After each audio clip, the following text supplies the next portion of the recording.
अपनो राजस्थान एक्सप्रेस में आपका फिर से स्वागत है। हम रियल एनालिसिस की इम्प्रॉपर इंटीग्रल की सीरीज़ शुरू कर चुके थे, जिसमें हमने first kind of improper integral के बारे में जाना और उसकी कन्वर्जेंस टेस्ट कैसे करते हैं उसके बारे में देखा। आज की लेक्चर में हम second kind of improper integral और third kind of improper integral and उनकी कन्वर्जेंस के बारे में देखेंगे। तो चलिए वीडियो को शुरू करते हैं।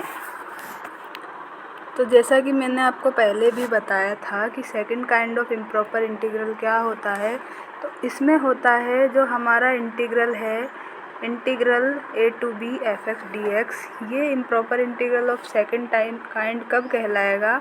जब हमारी लिमिट a और b, जो हमारी लिमिट है वो तो फाइनाइट होनी चाहिए और जो हमारा फंक्शन है वो अनबाउंडेड होना चाहिए। जो हमें इंटरवल दिया है a to b, उसमें हमारा फंक्शन अनबाउंडेड होगा, तो हम उसको बोल देंगे second kind of improper integral.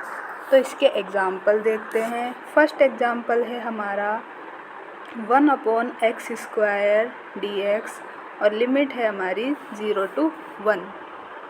तो फंक्शन क्या है हमारा इंटीग्रल क्या है 1/x² dx, लिमिट है हमारी 0 to 1। तो इसमें जो हमारी लिमिट है वो a = 0 है और b = 1 है और ये दोनों फाइनाइट नंबर है। लेकिन जो हमारा ये इंटरवल है 0 से 1, उसमें ये जो फंक्शन दिया है हमें 1/x², क्या है हमारा फंक्शन 1/x²।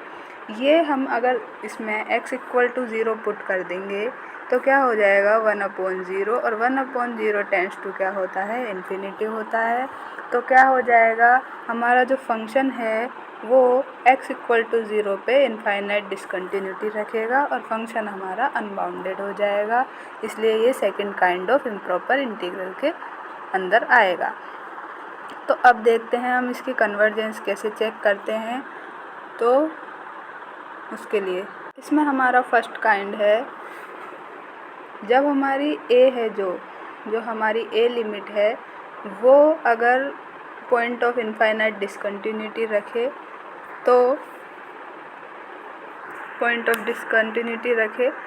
तो हमारा इंटीग्रल क्या हो जाएगा, integral a to b f(x) dx is defined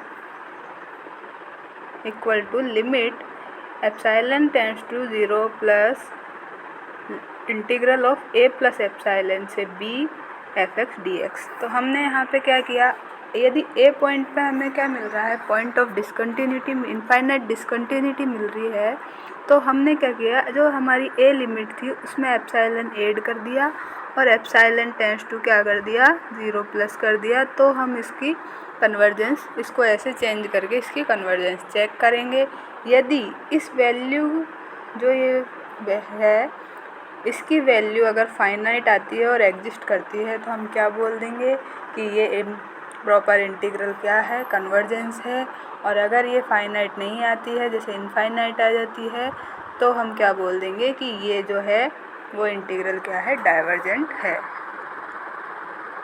अब सेकंड टाइप का है हमारा, इसमें क्या होगा, जो b लिमिट है उस पर क्या हो जाएगा, फंक्शन हमारा अनबाउंडेड हो जाएगा। मतलब b पॉइंट पे पॉइंट ऑफ इनफाइनाइट डिसकंटिन्यूटी मिलेगी।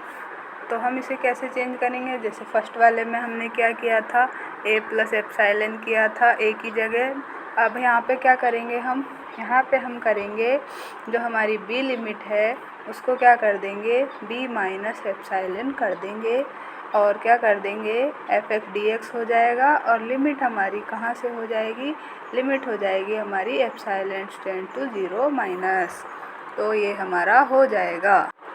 और यदि जो ये हमने चेंज किया है इसकी value limit epsilon tends to infinity integral a to b minus epsilon f(x) dx, इसकी जो वैल्यू है वो यदि एग्जिस्ट करती है और फाइनाइट आ जाती है तो हमारा जो ये इम्प्रॉपर इंटीग्रल है वो क्या हो जाएगा, कन्वर्जेंस हो जाएगा। अदरवाइज़ क्या हो जाएगा, डाइवर्जेंट हो जाएगा।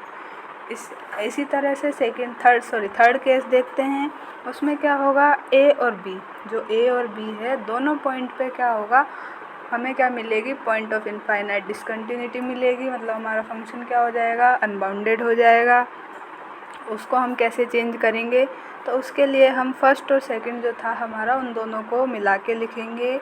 उसमें क्या होगा, जो हमारा इंटीग्रल है, integral a to b f(x) dx limit epsilon tends to 0 plus a plus epsilon to c f(x) dx, और सेकंड टर्म है हमारी limit epsilon dash tends to 0 plus integral 0 to b minus epsilon f(x) dx।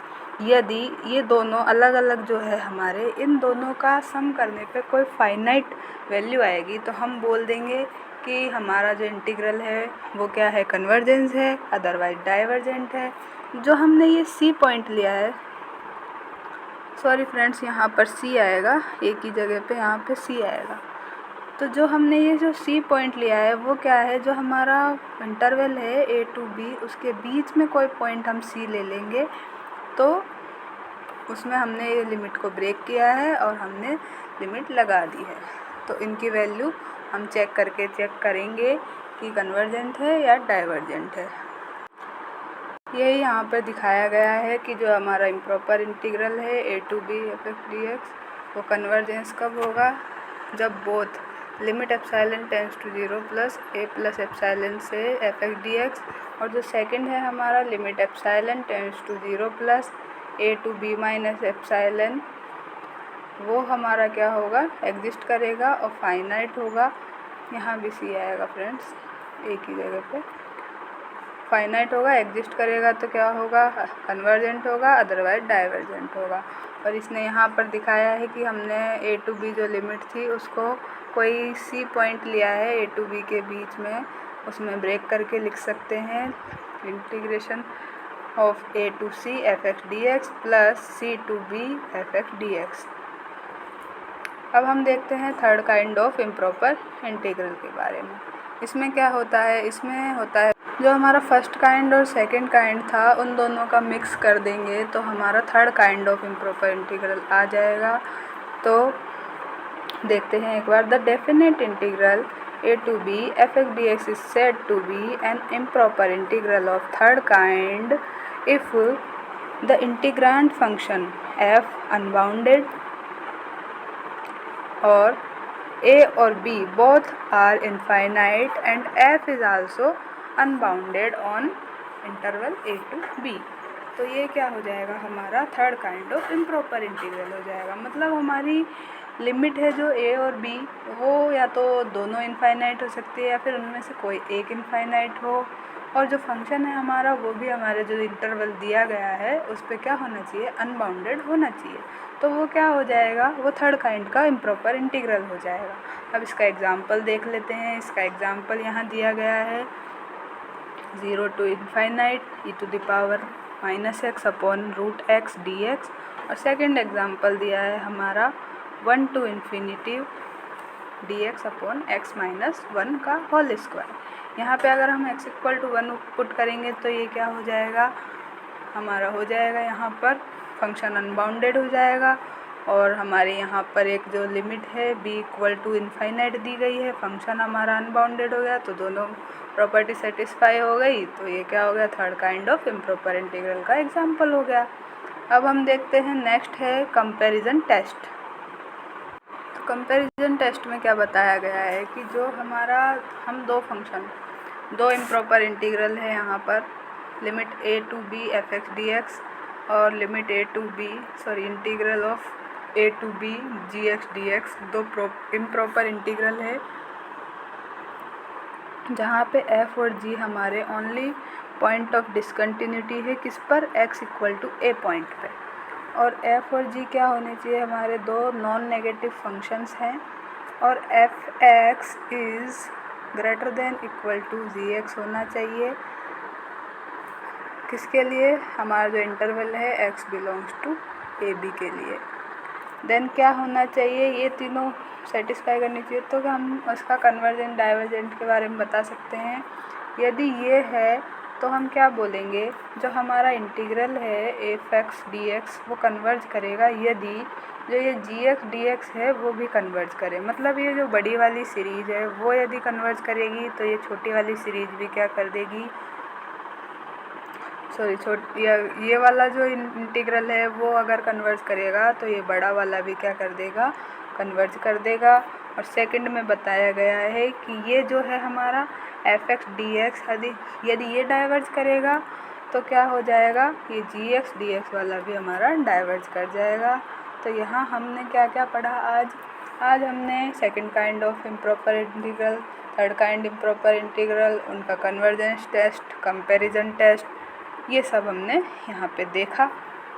तो इसी तरह से real analysis का पढ़ने के लिए आप चैनल पे बने रहिए। चैनल अच्छा लगे तो चैनल को सब्सक्राइब करिए। थैंक यू दोस्तों, मिलते हैं नेक्स्ट वीडियो में।